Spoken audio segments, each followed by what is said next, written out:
ಯಾವ್ದೇನು side effect ಬರಲ್ಲ. ಎಲೆಗಳಲ್ಲಿ ರಸ ತೆಗೆದು ಅದರಲ್ಲಿ ಇದನ್ನ ಮಿಕ್ಸ್ ಮಾಡಿ ಅದರಲ್ಲಿ ಟ್ಯಾಬ್ಲೆಟ್ಸ್ ಮಾಡಿ ಬೇಕಂದ್ರೆ ತಗೊಬಹುದು. ಬೇರೆ ನಾವು ಲಿಕ್ವಿಡ್ ಬಳಸಂಗಿಲ್ಲ. ಇದಕ್ಕೆ ಯಾವ್ದೇನು ಬಳಸಂಗಿಲ್ಲ, ಬರೇ ಪೌಡರ್ ಮಾತ್ರನೇ. ಆ ರಸದಿಂದನೇ ನಾವು ವಾಟರ್ ಕೂಡ ಬಳಸಂಗಿಲ್ಲ ಅದಕ್ಕೆ. ನಮಸ್ಕಾರ. ನಾಟಿ ಔಷಧಿಗಳ ಕೊಡ್ತೀವಿ ಅಂತ ಹೇಳಿದ್ವಿ. ಪ್ರೋಗ್ರಾಮ್ ಅಲ್ಲಿ ಡಿಸ್ಕಸ್ ಮಾಡಿದ್ವಿ ನಾಟಿ ಔಷಧಿಗಳ ಬಗ್ಗೆ. ನಿಮ್ಮ ಹತ್ರ ಈಗ ಇಷ್ಟೊಂದು ಗಿಡಮೂಲಿಕೆಗಳಿದೆ, ಅಂದ್ರೆ ನಮ್ಮಲ್ಲಿ ಬೆಳೆಯುವಂತ ಗಿಡಗಳನ್ನ ಕಲೆಕ್ಟ್ ಮಾಡಿ ಇಟ್ಕೊಂಡಿದ್ದೀರಾ ಮನೆಯಲ್ಲಿ ಇಷ್ಟೊಂದು. ಯಾವ್ಯಾವ್ದ್ರಿಂದ ಏನೇನು ಔಷಧಿಗಳನ್ನ ರೆಡಿ ಮಾಡ್ತೀರಾ, ಅದ್ರಲ್ಲಿ ಯಾವ ಕಾಯಿಲೆಗಳು ವಾಸಿಗಳಾಗುತ್ತೆ ಅನ್ನೋದ್ರ ಬಗ್ಗೆ ಸ್ವಲ್ಪ ತಿಳಿಸ್ತಾ ಹೋಗಿ. ಓಕೆ ಸರ್, ನಮಸ್ಕಾರ. ವೈದ್ಯೋ ನಾರಾಯಣ ಹರಿಯೇ ಶ್ರೀ ವಿಷ್ಣು ಮನೇಶ್ವರ ಶಿವಲಿಗೆ ಎರಡಪ್ಪ ತನ್ನೇ ಶ್ರೀರಾಮಚಂದ್ರ ನಾರಾಯಣ ಗೋವಿಂದ ರಾಘವೇಂದ್ರ ಗುರು ರಾಘವೇಂದ್ರಾಯ ನಮೋ ನಮೋ ನಮೋ ನಮೋ. ಸರ್, ಇದು ತಂಗಡಿ ಹೂವು ಅಂತೇಳಿ. ಈ ತಂಗಡಿ ಹೂವು ಬಂದ್ಬಿಟ್ಟು ತುಂಬ ಕಾಯಿಲೆ, ಈ ಶುಗರು ಜಾಸ್ತಿ ಇರೋ ಅಂಥವ್ರು ಇದನ್ನ ತಗೊಂಬಂದು ನೆರಳಲ್ಲಿ ಒಣಗಿಸಿ ಇದನ್ನ ಪುಡಿ ಮಾಡಿ ಚೂರ್ಣ ತರ ಸೇವನೆ ಮಾಡೋದ್ರಿಂದ ಶುಗರು 100% ಕಮ್ಮಿ ಆಗುವಂತ ಗಿಡಮೂಲಿಕೆ ಇದು.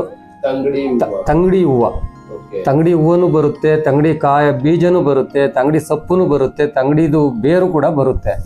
ಅದು ಕೆಲವರಿಗೆ ಗೊತ್ತಿಲ್ಲ, ಇದೇ ನಮ್ಮ ಮನೆ ಮುಂದೆ ಇದೆ ಯಾವುದೋ ಒಂದು ಹೂವು ಬಿಡುತ್ತೆ ಅಂತ ಅನ್ಕೊಂಬಾರ್ದು. ಇದರಿಂದ ತುಂಬಾ ಉಪಯೋಗ ಬರುತ್ತೆ. ಈ ಗಿಡ ಎಲ್ಲೇ ಕಂಡಿದ ತಕ್ಷಣ ಇದ್ರ ಹೂವು ಕಲೆಕ್ಟ್ ಮಾಡೋದು, ಕಾಯಿ ಕಲೆಕ್ಟ್ ಮಾಡೋದು, ಸೊಪ್ಪನ್ನ ಕಲೆಕ್ಟ್ ಮಾಡ್ಕೊಂಬರೋದು, ಇದನ್ನ ಮಾಡೋದ್ರಿಂದ ಈ ಶುಗರ್ ಕಾಯಿಲೆ ತುಂಬಾ ಅನುಕೂಲವಾಗಿ ಅದು ಇದಾಗುತ್ತೆ, ಮೇಲಾಗುತ್ತೆ, ವಾಸಿ ಆಗುತ್ತೆ. ತಂಗಡಿ ಗಿಡ ಎಲ್ಲೆಲ್ಲಿ ಬಿಡುತ್ತಿದ್ದು ಸರ್? ಇದು ದಟ್ಟ ಕಾಡು, ಅರಣ್ಯ, ಮತ್ತೆ ಮಾಮೂಲಿ ಮನೆ ಹೌಸ್ ಪಕ್ಕದಲ್ಲಿ ತೋಟಗಳು ಅಲ್ಲಿ ಇಲ್ಲಿ ಇದು ಎಲ್ಲ ಕಡೆನೂ ಸಿಗುತ್ತೆ. ಎಲೆ ಯಾವ ತರ ಗೊತ್ತಾಗುತ್ತೆ ನೋಡೋದಕ್ಕೆ? ಹೂವು ಈಗ ಮಾಮೂಲಿ ಸೇವಂತಿ ಹೂ ತರನ ಆ ತರ ಏನಾದ್ರು ಬಿಡುತ್ತಾ, ಇಲ್ಲ ಬೇರೆ ತರ ಬಿಡುತ್ತಾ? ಇದು ಮಾಮೂಲಿ ನಾವು ಹುಚ್ಚೆಳ್ಳು ಹೂವು ಬರ್ತದೆ ನೋಡಿ, ಹಳ್ಳಿ ಕಡೆ ಹೊಲದಲ್ಲಿ ಹುಚ್ಚೆಳ್ಳು ಹೂವು ಹಾಕ್ತಿವಿ. ಆ ಹುಚ್ಚೆಳ್ಳು ಹೂವು ಯಾವ ತರ ಬರುತ್ತೆ ಸೇಮ್ ಅದೇ ತರನೇ ಬರುತ್ತೆ. ಅದು ಎಲೆ ಬಂದ್ಬಿಟ್ಟು ನಾವು ನುಗ್ಗೆ ಸೊಪ್ಪಿಂದು ಎಲೆ ಇರುತ್ತಲ್ಲ, ಸೇಮ್ ನುಗ್ಗೆ ಸೊಪ್ಪಿಂದು ಎಲೆ ತರನೇ ಅಗಚೆ ಗಿಡ ಅಂತ ಬರುತ್ತೆ. ಆ ಅಗಚೆ ಸೊಪ್ಪಿನ ಯಾವ ತರ ಬರುತ್ತೋ ಆ ಎಲೆ ಕೂಡ ಅದೇ ತರ ಬರುತ್ತೆ. ಅದು ತುಂಬಾ ಉಪಯೋಗ ಆಗುತ್ತೆ. ಇದು ಜನಗಳು ಇದನ್ನ ಕಲೆಕ್ಟ್ ಮಾಡಿಕೊಂಡು ಅದನ್ನಲ್ಲಿ ಉಪಯೋಗ ಪಡ್ಕೊಳ್ಳುವಂಥದ್ದು ವಿಶೇಷವಾದಂತ ಔಷಧಿ ಗಿಡಮೂಲಿಕೆ. ಇದು ನಾವು ಎಲ್ಲ ಕಾಡಲ್ಲೇ ಹೋಗ್ತಿವಿ. ಕಾಡಿಗೆ ಹೋದಾಗ ನಾವು ಒಂದೇ ಒಂದು ಗಿಡ ಮೂಲಿಕೆ ತಗೊಂಬರೋದಕ್ಕೆ ಹೋಗಲ್ಲ. ನಮ್ಗೆ ಯಾವ್ಯಾವ ಕಾಯಿಲೆಗೆ ಏನೇನ್ ಗಿಡ ನಮ್ ಕಣ್ಣಲ್ಲಿ ಕಾಣ್ತವೆ, ಕಂಡಿದ್ದವನ್ನ ಕೆಲವು ಎಲ್ಲ ನಾವು ಕಲೆಕ್ಟ್ ಮಾಡ್ಕೊಂಬಂದು ಮನೆಯಲ್ಲಿ ನೆರಳಲ್ಲಿ ಒಣಗಿಸಿ ಅದನ್ನು ಶುದ್ಧ ಮಾಡಿ ತಗೊಂಬಂದು ನೀರಿನಲ್ಲಿ ತೊಳೆದು ಒಂದು 5 ಸರಿ ನಾವು ತೊಳಿತೀವಿ. ತೊಳೆದು ಅದನ್ನ ಬಿಸಿಲಲ್ಲಿ ಮಡಗಂಗಿಲ್ಲ. ಬಿಸಿಲಲ್ಲಿ ಮಡಗಿದ್ರೆ ಅದು ಪವರ್ ಕಳ್ಕೊಂಡ್ಬಿಡುತ್ತೆ, ಸತ್ವ ಕಳ್ಕೊಂಡ್ಬಿಡುತ್ತೆ. ಯಾವುದೇ ಒಂದು ಗಿಡಮೂಲಿಕೆನ ಚಕ್ಕೆ ಆಗ್ಲಿ ನೋಡಿ, ಇದು ಸುಮಾರು ಚಕ್ಕೆನ ತಗೊಂಬಂದು ಒಂದು 3 ತಿಂಗಳಾಗಿದೆ. ಅದು ಫುಲ್ ನೆರಳಲ್ಲೇ ಒಣಗ್ಬೇಕು, ಕೆಡೋ ತರ ಬಿಡಬಾರ್ದು. ಇಲ್ಲ ಫ್ಯಾನ್ ಹಾಕ್ಬೇಕು. ಫ್ಯಾನ್ 24 ಗಂಟೆ ಓಡಿದ್ರೆ ಏನು ಒಂದು ಗಿಡಮೂಲಿಕೆಯಿಂದ ನಮ್ಗೆ 100 ಜನಕ್ಕೆ ಒಳ್ಳೇದಾಗುತ್ತೆ ಅಂದ್ರೆ 100-200 ರೂಪಾಯಿ ಕರೆಂಟ್ ಬಿಲ್ ಜಾಸ್ತಿ ಬರುತ್ತೆ ಅನ್ನೋದನ್ನ ಅವಶ್ಯಕತೆ ಇಟ್ಕೊಂಬಾರ್ದು. ಅದರಿಂದ ಉಪಯೋಗ 4 ಜನಕ್ಕೆ ಒಳ್ಳೇದಾಗುತ್ತೆ, ಅವ್ರ ಜೀವ ಉಳಿತದೆ ಅಂದ್ರೆ ಅದನ್ನ ಪ್ರಯೋಗ ನಾವು ಮಾಡ್ಬೇಕು.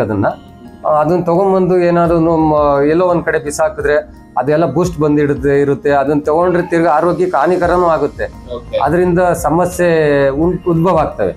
ಅದನ್ನ ಶುದ್ಧವಾದಂತ ನೀರಿನಲ್ಲಿ ಶುದ್ಧವಾಗಿ ಅದನ್ನ ನೆರಳಲ್ಲಿ ಒಣಗಿಸಿ ಅದನ್ನ ಚೂರ್ಣ ಮಾಡಿ ತಗೊಳ್ಳೋದ್ರಿಂದ ತುಂಬಾ ಉಪಯೋಗ ಆಗುತ್ತೆ ಜನಗಳಿಗೆ. ಇದು ಒಂದು 6 ತಿಂಗಳು ತಗೊಂಡ್ರೆ ಆಟೋಮೆಟಿಕ್ ಶುಗರ್ ಕಮ್ಮಿ ಬಂದ್ಬಿಡುತ್ತೆ. ದಿನ ಬೆಳಿಗ್ಗೆ ಸಾಯಂಕಾಲ ಟೈಮಿಂಗ್ಸ್ ಏನಾದ್ರು ಇದೆಯಾ? ಇಲ್ಲ, ಟೈಮಿಂಗ್ಸ್ ಅಂದ್ರೆ ಯಾವುದೇ ಒಂದು ಗಿಡಮೂಲಿಕೆ ತಗೊಂಡ್ರು ಕೂಡ ನಾಟಿ ಔಷಧಿನಲ್ಲಿ ಯಾವುದೇ ಒಂದು ಗಿಡಮೂಲಿಕೆ ಯಾವುದೇ ಒಂದು ಕಾಯಿಲೆ ಆಗ್ಲಿ, ಆ ಕಾಯಿಲೆಗೆ ನಾವು ಬೆಳಗ್ಗೆ ಕಾಫಿ ಟೀ ಮುಖ ತೊಳ್ಕೊಬಹುದು. ಕೆಲವೊಂದು ನಾವು ಈಗ ಉಳ್ಕಲ್ಗೆ ಔಷಧಿ ಕೊಡ್ತೀವಿ. ಆ ಉಳ್ಕಲ್ಗೆ ಔಷಧಿ ಕೊಟ್ಟಾಗ ತಣ್ಣೀರು ಮುಟ್ಟಬಾರ್ದು, ಮುಖ ತೊಳಿಬಾರ್ದು, ಬ್ರಷ್ ಮಾಡಬಾರ್ದು ಅಂತ ಹೇಳ್ತೀವಿ. ಇದಕ್ಕೆಲ್ಲ ಕೆಲವೊಂದಕ್ಕೆಲ್ಲ ಆ ಥರ ಏನಿಲ್ಲ, ಮಾಮೂಲಿ ಬ್ರಷ್ ಮಾಡ್ಕೊಬಹುದು. ಆಳುಗಳಿಗೆ ತಗೊಂಡ್ಬಿಟ್ರೆ ಅದು ತುಂಬಾ ಅದ್ಭುತವಾಗಿ ಕೆಲಸ ಮಾಡುತ್ತೆ. ಇದು ಬಂದು ಯಾವ ತರ ತಗೋಬೇಕು? ಈ ಹೂವಿಂದು ಬಂದ್ಬಿಟ್ಟು 1 ಸ್ಪೂನು, ಒಂದು ಪುಡಿ. ಹೌದೌದು, ಇದು ನೆರಳಲ್ಲಿ ಒಣಗಿಸ್ಬೇಕು. ನೆರಳಲ್ಲಿ ಒಣಗಿಸಿ ಅದನ್ನ ಪುಡಿ ಮಾಡಿ ಚೂರ್ಣ ರೆಡಿ ಮಾಡಿಕೊಂಡು. ಬರೀ ಇದೊಂದೇ ಇರುತ್ತೆ, ಇಲ್ಲ ಬೇರೆ ಮಿಕ್ಸ್ ಮಾಡ್ಬೇಕಾ? ಇಲ್ಲ, ಇದಕ್ಕೆ ಬೇರೆ ಅಂದ್ರೆ ಎಕ್ಕದ ಹೂವು ಮಾಡಬಹುದು.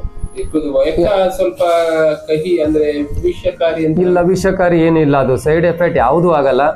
ಅದರಿಂದ ಇನ್ನ ಇದೆ, ಅದ್ರ ಬಗ್ಗೆ ನಾನು ಅದ್ಭುತವಾದಂತ ಗಿಡಮೂಲಿಕೆ, ಅದು ವನಸ್ಪತಿ, ಅದು ಭಗವಂತ ವಿಘ್ನೇಶ್ವರನ ಒಂದು ಮುಡಿ, ಅದು ವರಹ, ಅದು ಅವನು ಮುತ್ತು ರತ್ನ ಇದ್ದಂಗೆ ಅದಕ್ಕೆ ವಿಘ್ನೇಶ್ವರನ್ಗೆ.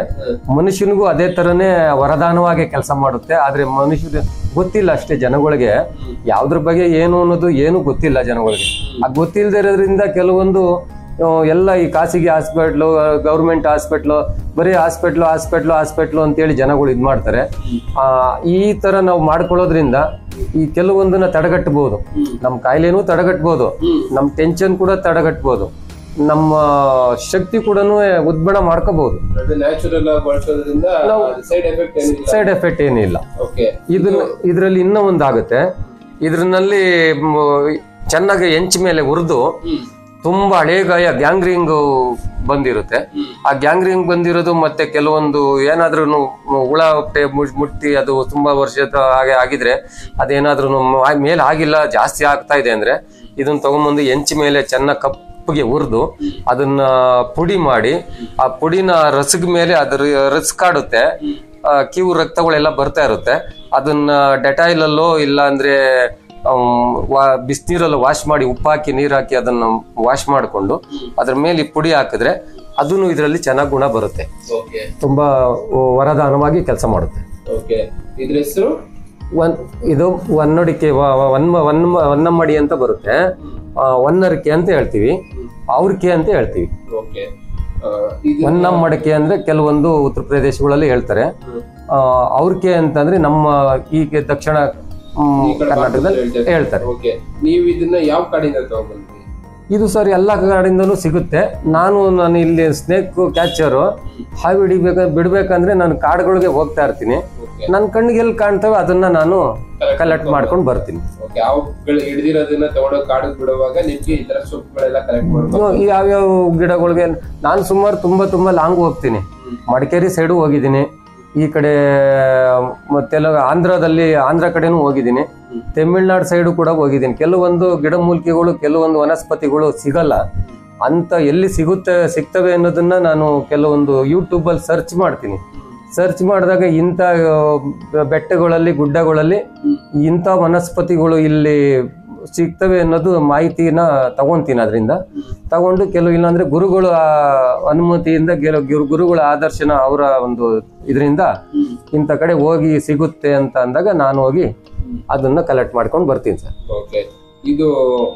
ಇದನ್ನ ಪೌಡರ್ ಮಾಡ್ಬೇಕಂತ ಹೇಳಿದ್ರೆ, ಹೌದು, ಪೌಡರ್ ನಾರ್ಮಲಿ ಮಿಕ್ಸಿಗೆ ಹಾಕಿ ಪೌಡರ್ ಮಾಡ್ಬೇಕಾ ಇಲ್ಲ ಮಿಕ್ಸಿಗೆ ಹಾಕಿ ಪೌಡರ್ ಮಾಡ್ಬೇಕು? ಅದಕ್ಕೇನಾದ್ರೂ ಬೇರೆ ಏನು ಬೇಡ, ಇದೊಂದೇ ಸಾಕು. ಚೂರ್ಣ ಅಂದ್ರೆ ಯಾವ ತರ ಮಾಡ್ಕೋಬೇಕಾಗುತ್ತೆ? ಟ್ಯಾಬ್ಲೆಟ್ ತರ? ಇಲ್ಲ, ಟ್ಯಾಬ್ಲೆಟ್ ಅಂದ್ರೆ ಇದ್ರಲ್ಲಿ ಮಾಡೋದಕ್ಕೆ ಅವ್ರಿಗೆ ಆಗೋದಿಲ್ಲ. ಕೆಲವೊಂದು ಇದರಲ್ಲಿ ನಾವು ಎಲೆಗಳಲ್ಲಿ ರಸ ತೆಗೆದು ಅದರಲ್ಲಿ ಇದನ್ನ ಮಿಕ್ಸ್ ಮಾಡಿ ಅದರಲ್ಲಿ ಟ್ಯಾಬ್ಲೆಟ್ಸ್ ಮಾಡಿ ಬೇಕಂದ್ರೆ ತಗೊಬಹುದು. ಬೇರೆ ನಾವು ಲಿಕ್ವಿಡ್ ಬಳಸಂಗಿಲ್ಲ ಇದಕ್ಕೆ, ಯಾವ್ದೇನು ಬಳಸಂಗಿಲ್ಲ, ಬರೇ ಪೌಡರ್ ಮಾತ್ರನೇ. ಆ ರಸದಿಂದನೇ ನಾವು ವಾಟರ್ ಕೂಡ ಬಳಸಂಗಿಲ್ಲ, ಅದಕ್ಕೆ ನೀರು ಹಾಕೋಂಗಿಲ್ಲ. ಗಿಡದ ಎಲೆನ ಮಾತ್ರ ಬಳಸಬಹುದು. ಎಲೆ ಬಳಸಿ ಅದನ್ನಲ್ಲಿ ರಸ ತೆಗೆದು ಆ ರಸದಲ್ಲಿ ಇದನ್ನ ಮಿಕ್ಸ್ ಮಾಡಿ ಅದನ್ನ ಟ್ಯಾಬ್ಲೆಟ್ಸ್ ತರ ಮಾಡ್ಕೊಬಹುದು. ಟ್ಯಾಬ್ಲೆಟ್ ಅಂದ್ರೆ ಎಷ್ಟು ಗ್ರಾಮ್ ಇರುತ್ತೆ ಏನೋ ಅದೆಲ್ಲ ನೀವು ಇದ್ ಮಾಡಿ ಕೊಡ್ತೀರಾ? ಹೌದು. ನಮ್ಮಂತವ್ರು ನಾರ್ಮಲ್ ಆಗಿ ತಗೋಬೇಕು ಅಂದ್ರೆ ಎಷ್ಟು ತಗೋಬೇಕು? ಜಾಸ್ತಿ ತಗೋಬೇಕಾ ಕಡಿಮೆ ತಗೋಬೇಕು ಗೊತ್ತಾಗೋದಿಲ್ಲ. ಅದು ಶುಗರ್ ಜಾಸ್ತಿ ಹೈಯೆಸ್ಟ್ ಅಂದ್ರೆ ಒಂದು 600 ಶುಗರ್ ಇತ್ತು ಅಂದ್ರೆ ಒಂದು ಈ ಸೈಜ್ ಬರುತ್ತೆ, ಒಂದು 5 ಗ್ರಾಮ್ ಇರುತ್ತೆ. ಅದು 5 ಗ್ರಾಮ್ ಬರುತ್ತೆ, 5ರಿಂದ 10 ಗ್ರಾಮ್ ಇರುತ್ತೆ ಅನ್ಕೊಳ್ಳಿ. ಒಂದು 5 ಟ್ಯಾಬ್ಲೆಟ್ಸ್ ತಗೊಂಡ್ರೆ ಸಾಕು. ಒಂದ್ ದಿನಕ್ಕೆ 5 ತಗೋಬೇಕು? ಒಂದ್ ದಿನಕ್ಕೆ 5. ಒಂದ್ ದಿನಕ್ಕೆ 5 ಅಂದ್ರೆ 6 ತಿಂಗಳು ತಗೋಬೇಕು ಅಂದ್ರೆ? ಹೌದು. ಏನಿಲ್ಲ, ಅದು ಸ್ಮೆಲ್ಲು ಇದೆಲ್ಲ ಸ್ವಲ್ಪ ಯಾವ್ದೇನು ಸೈಡ್ ಎಫೆಕ್ಟ್ ಬರಲ್ಲ. ಯಾವ್ದು ಒಂಥರ ಘಮ ಅಂತಿರುತ್ತೆ ಬಾಯಿನಲ್ಲಿ. ಅಷ್ಟೊಂದು ಕೆಲವೊಂದು ಬಾಯಿನಲ್ಲಿ ಸ್ಮೆಲ್ಲು ಏನಾದ್ರೂ ಕೆಲವೊಂದು ಬ್ರಷ್ ವಾಶ್ ಮಾಡೋದಿಲ್ಲ. ಇಂಥ ಟೈಮ್ನಲ್ಲೂ ಕೂಡ ಇದನ್ನ ಹಾಕೊಂಡು ಬಾಯಿನಲ್ಲಿ ಅಂತ ಹೇಳ್ಬಿಟ್ಟು 2 ಸರಿ ಇದ್ ಮಾಡಿದ್ರು ಕೂಡ ಆ ಸ್ಮೆಲ್ ಕೂಡ ದುರ್ಗಂಧ ಕೂಡ ದುರ್ವಾಸನೆ ಕೂಡ ಹೋಗ್ಬಿಡುತ್ತೆ. ಅದಕ್ಕೆ ಎಷ್ಟು ಚಾರ್ಜ್ ಮಾಡ್ತೀರಾ ನೀವೀಗ ಈ ಟ್ಯಾಬ್ಲೆಟ್ಗೆ ಅಂತಂದ್ರೆ? ಸರ್, ಇದು ಟ್ಯಾಬ್ಲೆಟ್ಸ್ ಅಂತಂದ್ರೆ ಕೆಲವೊಂದು ಇವಾಗ ಕೆಲವ್ರು ಹೇಳ್ತಾರೆ ಟ್ಯಾಬ್ಲೆಟ್ಸ್ ಏನು ಬೇಡಿ ನನಗೆ ಪೌಡ್ರೇ ಕೊಡಿ ಅಂತಾರೆ. ಟ್ಯಾಬ್ಲೆಟ್ಸ್ ಆದ್ರೆ ಒಂದ್ ಸ್ವಲ್ಪ ಒಂದು 200 ರೂಪಾಯಿ ಎಕ್ಸ್ಟ್ರಾ ನಾವು ಅದಕ್ಕೆ ಚಾರ್ಜ್ ಮಾಡ್ತೀವಿ. ಯಾಕೆಂದ್ರೆ ಅದನ್ನ ಜಾಸ್ತಿ ಕೆಲಸ ಇರುತ್ತೆ. ಪ್ಲಸ್ ಅದನ್ನ ನೆರಳಲ್ಲೇ ಒಣಗಿಸ್ಬೇಕಲ್ವ್ರ, ತುಂಬಾ ಅದನ್ನ ಸ್ವಲ್ಪ ರಿಸ್ಕ್ ಬರುತ್ತೆ. ಕೆಲವೊಂದು ಇವಾಗ ಪೌಡರ್ ಆದ್ರೆ ಅವ್ರ ಖುಷಿ. ಇವಾಗ ಕೆಲವರು ನಾವು 1,000 ಇದು ಮಾಡಿರ್ತೀವಿ, ಕೆಲವರು 500 ಕೊಡ್ತಾರೆ, ಕೆಲವರು 1,000 ಕೊಡ್ತಾರೆ, ಕೆಲವರು 1,500 ಕೊಡ್ತಾರೆ. ಸರಿ ಆಯ್ತು, ನನ್ನ ಒಂದು ದೃಷ್ಟಿ ಏನಂದ್ರೆ, ಕೆಲವು ನನಗೆ ಗೊತ್ತಿರೋ ಅಂಥದ್ದು ಇಂಥ ನಾಟಿ ಔಷಧಿಗಳನ್ನ ಕೊಟ್ಟು ಜನಗಳನ್ನ ಜೀವ ಉಳಿಸೋದೇ ನನ್ನ ಒಂದು ಗುರಿ. ಆ ಒಂದು ಇದಕ್ಕೋಸ್ಕರ ಇದು ದುಡ್ಡು ಮಾಡೋದಕ್ಕೆ ನಾನು ಇದು ಮಾಡ್ತಾ ಇಲ್ಲ. ಜನಗಳ ಆರೋಗ್ಯ ದೇವ್ರು ಕೊಡ್ಬೇಕು ಅನ್ನೋ ಒಂದು ದೃಷ್ಟಿಯಿಂದ ನಾನು ಇದು ಮಾಡ್ತಾ ಇರೋದು ಸರ್. ದುಡ್ಡು ಒಂಚೂರು ಹೆಚ್ಚು ಕಡಿಮೆ ಕೊಟ್ಟರು ಈಸ್ಕೊಳ್ತೀರಾ, ತಗೊಂತೀನಿ. ಹೌದು.